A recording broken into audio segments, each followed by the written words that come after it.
Tarpley, who are you? Have you or have you ever been a member of the Communist Party? No. And let me point out right at the beginning, this thing about Marxism, Leninism, this is a complete red herring. I represent the American system of political economy. Notice it's called the American system, not the Austrian system, and it's not even the de Gaulle system. It is the characteristic economic school of the United States. It starts with Governor Winthrop in Massachusetts Bay. It goes to Benjamin Franklin, who founded the post office that we have to fight to save today. It continues with Alexander Hamilton, who created the federal government and allowed this country to live when it was on a British death watch in the beginning of the 19th century. Goes on to Henry Clay. Henry Clay coined the term the American system, and this was a protective tariff, a national bank, and infrastructure paid for by the federal government, even if it's only in one state. Yes. Now, I agree with that. Because hang on, there's more. Lincoln, right? This is Lincoln and the people around Lincoln. We shouldn't forget Friedrich List, the greatest critic of British free trade, the guy who said free trade and free market is the way the British dominate the world. So if you're going to build an economy, you've got to have a full-set economy, and whether you're Germany or the United States or whoever you are, you've got to use protectionism to keep the British out. And that was the Republican Party doctrine. Henry Carey, another important guy. You go to the Wharton School at the University of Pennsylvania, that was founded, it's in a charter, to teach the American system of Henry Carey. And instead you go there and these lobotomized professors today don't even know who he was. Then it goes underground, and this is the part where we can see for ourselves. When the gold standard was restored, the crime of 1873, the deed done in the dead of night, the Specie Resumption Act, that is where the populists come in, because these were farmers, right? These are Western farmers and miners, too. And what they find is that their debts, because of the gold standard, the debt they have gets to be crushing, because they borrowed paper dollars and they're going to pay back gold dollars. That's one side. And the other side is the prices they're getting for their goods go down, down, down. So that is the populist movement. I urge people, take a look at the populist platform of Omaha in 1890. Those are the roots of the New Deal. Many of the concepts, such as parity price for farmers, come from the populists and are then taken up in the New Deal. And then by the time we get to this century, it's quite obvious. It's Franklin D. Roosevelt, the New Deal. The first time in human history that the middle class has become the numerical majority of the entire society. And this is the society, the New Deal state, the New Deal society, that fought off communism, fascism, and Nazism, put a person on the moon, and unlocked the secrets of the atom. It is the most effective form of human organization yet devised. Kennedy tried to revive it with the New Frontier. He was assassinated by Wall Street finance oligarchs working through the CIA operations director. We also should mention LBJ, right? Johnson, in his domestic program, especially Medicare and civil rights, this is also a continuation. Unfortunately, he fell for the Vietnam War line, and that is what destroyed him. Since the coming of Nixon, right, and we just had the 40th anniversary of Watergate this past weekend. Since the coming of Nixon, the American system, as we had it, has been dismantled. And this is what people have to understand. This Austrian litany of deregulation, privatization, union busting, the race to the bottom, the destruction of the social safety net, that is what has lowered the American standard of living by 2/3 over the past 40 years or so. So this is what I stand for. It is the American system. It's not foreign. Austrianism, by contrast, right, this libertarian Austrian doctrine of von Mises and von Hayek, you'd have to say, what is that? Where does that come from? Well, it doesn't really even come from Austria. I guess that would be bad enough. But it comes from the London School of Economics. That is where von Mises and von Hayek got their leap into international prominence. And above all, what people need to know is that Austrianism and libertarianism, that is a synthetic doctrine designed to brainwash people, to get them to the point where they cannot see their own interests and they're eager to cut their own throats. I think that's too much of a low-level view, and I don't see how you can blame the New Deal for things that have happened since about 1970. No, but I'm saying what came out of it. I mean, well, you know, the Great Society, all of this. Yeah, what came out of it was First of all, that the United States did not succumb to Nazism and fascism. Remember that Roosevelt was the leading anti-fascist of the world. He was the only person who consistently opposed fascism and Okay, Nazism. well, I want you to get into that, but let's go back to your point about the libertarians being synthetic. Yeah, look, we look at Peter Thiel, right? Peter Thiel of the Bilderberg Steering Committee gives $2.7 million to the Ron Paul campaign. What does this mean? It means precisely that libertarianism and Austrianism is a synthetic ideology designed to get people to cut their own throats. We can also go back. David Rockefeller, this was the funny thing about that scene at the Bilderberg. David Rockefeller was of course not there. I guess he's too sick. But the patron, historically, of the Bilderberger Group is David Rockefeller. Some good news that he's getting ready to die. He pays a lot of the bills. Yeah, but now you're going to get Thiel, and Thiel is actually worse. So David Rockefeller is paying for what's going on inside, but outside there are people who say, I'm a libertarian, I'm an Austrian, I'm for Ron Paul. That doctrine is also subsidized, paid for by David Rockefeller. He paid von Hayek. Von Hayek had to spoon-feed him economics when David Rockefeller was studying at the London School of Economics, and he paid von Mises. The most dangerous secret organization for your listeners is not Bilderberg, not Trilateral, not Skull and Bones. It's the Mount Pelerin Society. The Mount Pelerin Society, founded in Switzerland in 1947, with Milton Friedman. Von Hayek, I think, was there. Right-wing CIA with William Buckley, European feudal nobility. In other words, the ideological basis, the theoretical basis of Bilderberg and the things that come later is already laid in 1947. The Volcker Fund gets involved. There are books about this, right? How reactionary and fascist businessmen supported this stuff. They funded it and promoted it. Well, sure, let's go back. I mean, you've got the Rockefellers funding Hitler from the beginning. All that's on record and declassified. But let's go back, because we have that private discussion, because you concede it's on record. The very same robber barons funded Marx, Engels, the whole deal. Explain how Marxism is synthetic as well, and what's the synthesis between the libertarianism they want to control, and you could argue began, and the communism. What is, because that's what the Carnegie documents show, is they do say there's a synthesis. What is it? Well, we want to break out of it, but let's go back. I think I'm the foremost critic of Marx, right? My thesis is that Marx was a British agent, and you can see this in stuff that I published in 1994, 1995. Marx operated out of Great Britain, right? Everybody knows that he studied at the reading room of the British Museum, right? Today, the British Library. His patron was a guy called David Urquhart. David Urquhart had been the British ambassador to the Ottoman Empire, right, to Turkey, to Constantinople. And this guy Urquhart had a newspaper, and Marx earned his money, not so much from the New York Herald Tribune, but from this newspaper of David Urquhart. Urquhart is the guy who told Marx the plan for Das Kapital, right, Capital, the main work of Marx. Urquhart was interested in dialectics. Urquhart had classes for working people. And the funny thing about it is that Urquhart was a tremendous hater of Russia. And people may not remember this, but even in the 50s and 60s, it was an embarrassment to the Soviets to have Marx as their guru. But at the same time, when you look at what Marx actually writes, it's always attacking Russia. Well, exactly, and they sent that biological political weapon in 1917. It's not your thesis. Anthony Sutton got the documents. There were congressional hearings on it. It's what McCarthy discovered it and then was destroyed. That the entire time, the Department of War, everything sent hundreds of millions of dollars. You know, the one train of gold with 50 million, with Lenin on board, in to overthrow the czars. Because they knew there was already a revolution going on in Russia.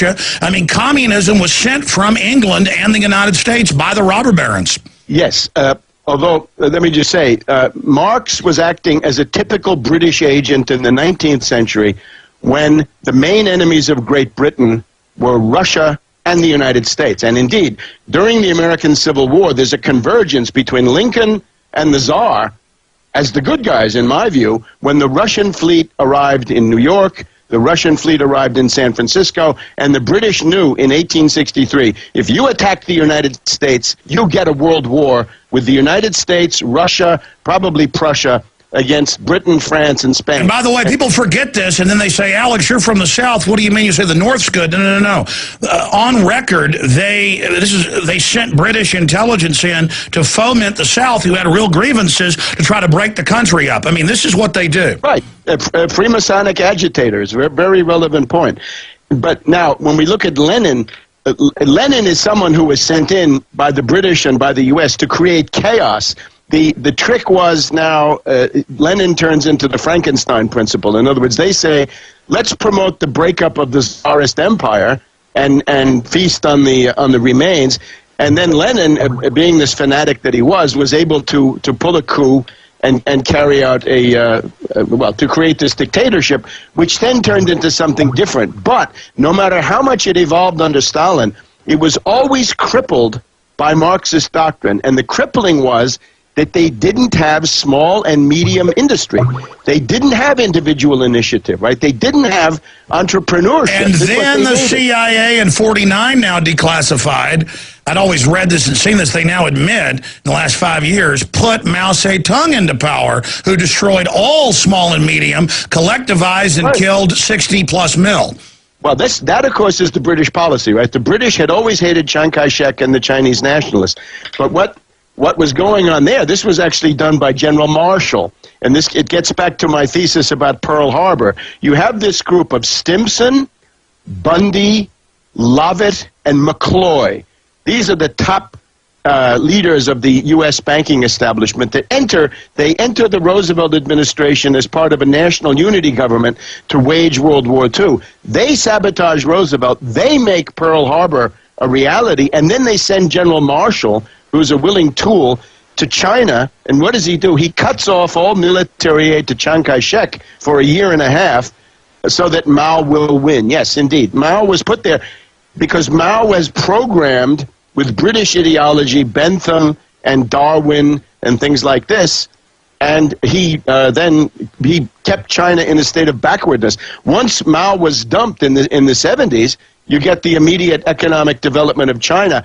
The economic development of China is also a monument to the American system. And again, no, exactly. But expanding on that, just backing up what you're saying, that's why leading up to this, the British had gone in using opium on record hundreds of years previous to take over China. I mean, this really is a global system of sabotage. But it's not a thesis. This is all on record, Tarpley. So sure, and just on the opium, what you just mentioned, the opium was run by the British East India Company. And they had a school of economists associated with them. David Ricardo, the founder of so-called British classical economics, was the boss of the British East India Company. In other words, he was the biggest dope pusher in the world. James Mill, John Stuart Mill, and other British economists of the time, generally funded by the British East India Company. Malthus is, of course, the ancestor of Keynes. British East India Company cadre school. And let's expand. British East India Company, 1832, after they'd been kicked out of the U.S. And the nationalists had defeated them, they sent a giant scout ship or mothership that was Skull and Bones funded off of opium money on record. Right, and these are the families that go into the Boston and New York banking establishment. But here, Ricardo originated the quantity theory of money. The modern representatives of the quantity theory of money are von Hayek, von Mises, and libertarianism. And this obsession, I heard yesterday you were having to fight off people wanting to talk about narcotics, right, and how great narcotics were. You can see this as a kind of original sin of this school of economics, right, the Austrians and the libertarians, which is that they, just like George Soros, are obsessed with making narcotics available everywhere, as if the American people weren't. And what do they say? What do they say? What do they say? Me gold? Yeah, me gold. Me gold. That's the leprechaun. And the leprechaun, especially the leprechaun, I think Leprechaun 5, Lep in the Hood, out to do no good. That's Ron Paul. Narcotics and gold. Take a look. It's an interesting parody. Yeah, but give it with the full power, Tarpley. All right, You let me talk a little bit. Now, let me just make my action point. We now have a situation where lots of people in this country were betrayed last week by the two-party system, the Republicans and the Democrats. How did they both betray you? One side is Wisconsin, the other side is Ron Paul. Stay there, Brett. All right. First, I would say, rather than dwell on the Pauls, I think what people have to do is search their own consciences in a way of saying, you have to ask yourself, how was it possible for me to be duped? How could I be fooled for so long, right? Because many were. And I would say, if the only thing you've learned from this is that Ron Paul and Rand Paul are people that you can't trust, that is better than nothing, but that is not going to be enough. You've got to see that their betrayal is rooted in Austrianism and libertarianism, that the doctrine itself is designed to promote false consciousness. In other words, a fantastic distortion of reality and a kind of political action that cuts the throats of the people who promote it, right? It's a way to say, come and flay me alive, that's what I'm demanding. And if you look at Europe, right, you look at Syriza in Greece, they're fighting against austerity, whereas the Pauls were coming saying, we're going to impose $1 trillion of really brutal, savage austerity. But now, take a step back from that. The betrayal last week was bipartisan. This is what has to be grasped. We had an epiphany of treachery. Obama, last week, betrayed the magnificent movement of working people in Wisconsin, right? You've got a fascist Governor Walker. He wants to bust the unions. He wants to destroy the state health system. He wants to destroy the state educational system. The guy is an enemy of civilization. So working people mobilized. They gathered 1 million signatures. It is the biggest signature gathering effort in any state of the United States ever in proportion to population. Obama in 2007 had said, if workers are being deprived of their rights anywhere, I will get some comfortable shoes and I will go out and walk the picket line with you as President of the United States. He never lifted a finger. He never went there. He didn't send Biden. He didn't send Solis, the Secretary of Labor. He didn't send the Attorney General to look into obvious violations of law, including voting law. And now, thanks to the hack Democrat Barrett, the Wisconsin movement has gone down to defeat. So the people who are betrayed by Ron Paul and Rand Paul on the one side are in good company because they're joined by this tremendous movement of working people in the Midwest that were trying to fight off these governors. The governors, of course, controlled by ALEC, right, American Legislative Exchange Council, meaning the Koch brothers, meaning big money from New York City, right, as populist as they try to be. So I would say to people, you have now got to ask yourself where that leaves you. Obama is being taken down. The Bilderbergers are absolutely for Romney and probably Mitch Daniels. I regard that as part of a general fascist offensive in this country. The goal will be to lower the American standard of living by approximately 25% in the next 12 months, much as has been done in Greece. And if you think that will balance the budget, look again. In Greece, 25% cut in the national budget and generally in the economy leads to the total debt burden of the country going from 130% of gross domestic product to 170%. In other words, the more you cut, the bigger the deficit gets, and it never ends. Well, what we've just had is an object lesson. The Republican Party and the Democratic Party are both hopelessly rotten and must be jettisoned. Turn away from them. Do not ever in your life, ever again, go for an establishment politician, a 10 or 12-term congressman from the Republican Party or a young state senator. This, I think, is the overwhelming lesson. Obama was a bait and switch. Obama said, hope change, I'll end the war in Iraq, and instead you got the things that Obama has Libya, done. Syria. Yeah, and also, he thinks he has the right to kill you. He has the right to put you in Guantanamo Bay. But with the Pauls, what we get is this superficial patter anti-war. Ron Paul voted for the motion to apply military force. He voted for the 9/11 resolution. He voted for the Afghan war. And when he voted for that, that is the entire totalitarian transformation of the United States is in that bill. The motion for military force of September, October 2001. Ron Paul hasn't got a leg to stand on. He voted for all of these things, for the war, the dictatorship, and all the rest.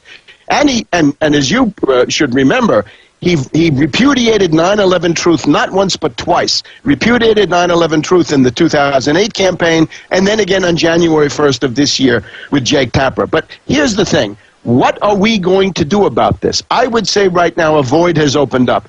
The Bilderbergers are dismantling Obama. The Ron Paul, Rand Paul illusion is collapsing. The ad busters, this is also funny, ad busters and Occupy Wall Street, there's a beautiful tape by this foul-mouthed comedian, Bill Maher, who mocks Occupy Wall Street. He says, you are a bunch of anarchists, you want to camp in the park, you like to go out there and sleep among the hedges and all this stuff. This is impotent. He compared them. He said the Tea Party gets 60, 70 members of the House of Representatives and a few senators. So far, you guys have nothing. So they're collapsing. Paul's collapsing. Occupy collapsing. Wisconsin movement betrayed by Obama. Obama being taken down. I see a political void. Let's fill that void. Let's have a national emergency anti-austerity conference against both parties. It would be anti-Wall Street, anti-war, anti-tyranny. It would be in favor of seizing the Federal Reserve and using it for the benefit of the American people and for maintaining the social safety net. Well, Paul should be calling for seizing the Federal Reserve. Instead, his son has endorsed Romney, who says it is outside of Congress and Congress has no power over Alex, it is time to say goodbye to all that. Goodbye to the Republican Party. Sorry, boys. You know, some of us concluded this after Bush, right, that we wouldn't be seen with a Republican for 5,000 years. Obama, the case is open and shut. Both of these parties, it's like Greece, right? You have the New Democracy and the PASOK, and they both support IMF austerity. The Republicans come at you with a chainsaw. Obama comes at you with the death of 1,000 cuts and slow poisoning. Dump them both. Dump them both practically and theoretically. In other words, look into your own mind and see all of the assumptions that Ron Paul was going to save you. He is not going to save you. Ron Paul is looking out for Ron and above all for little Rand. So we need an organizing alternative. If you don't have some organization, you are lost. These unions, you are right, in a depression. And with the ruling class mobilized in a fascist offensive, as we're going to see now this year, the unions cannot by themselves resist. They're going to be swept away, as they were in Wisconsin. We need some kind of Well, they're not swept away. Umbrella. They've been under control since the 50s, 100% by the globalists. This is Governor Walker, who is a relative of Bush, right? George Herbert Walker Bush and George Walker Bush. That's their relative, Governor Walker of Wisconsin. He is smashing those unions. Mitch Daniels is going to be on the ticket because he was the most successful union smasher. So join me in campaigning for a protective tariff. That's what I'm for. I'm for mercantilism, protectionism, and dirigism. That's what de Gaulle stood for. Yeah, explain why they didn't like de Gaulle. That's important. Because de Gaulle said, I am going to use the powers of government to modernize the French economy, raise the standard of living, go towards full employment. This is why France has the best railway system in Europe, right, the TGV. It has the best nuclear energy industry. It has the best aeronautics, right, with the Concorde and the Airbus and all the rest of it. France, you go back to, right after World War II, France had no aeronautics industry worth mentioning. Now they are a world leader thanks to Airbus. They can launch satellites. But I mean, de Gaulle actually had to kick NATO out. He had to grab their nukes. There was actually some military. I mean, there were actually some military standoffs. People don't know about that. Sarkozy brought France back into NATO. Give people some of the backstory on that. There were 35 attempts by NATO intelligence to murder de Gaulle, to assassinate him, and it was using Vichy fascists, people left over from the Nazi occupation government. So de Gaulle came on the scene with a coup d'etat in 57, 58, and this was a strong state. I think people make a tremendous mistake. If you think the American state today is strong, you're wrong. We have a weak state. We have a state that's pushed around by J.P. Morgan Chase, by Exxon Mobil, by Halliburton. Look at the credit agencies run by the foreign banks who have governments begging at their knees to them. And imagine the United States government trembles in front of Standard & Poor's. De Gaulle knew what to do. De Gaulle would have sent tanks to the headquarters of Standard & Poor's. He would have rounded up a bunch of Wall Street financiers and put them in the clink. He did, in fact. There was one point where Monaco, right, the Duchy of Monaco, was trying to become a tax haven so French millionaire, billionaire fat cats could go there and not pay taxes. De Gaulle encircled Monaco with troops and tanks, and that was the end of the neo-feudalist experiment. That's what we're fighting for. The enemy is neo-feudalism. Peter Thiel is a great example of neo-feudalism. Let's build islands where we can have slavery, prostitution, narcotics. Well, no, but what they do is they bring big government tyranny here, then they build little fiefdoms where they're safe from what they did.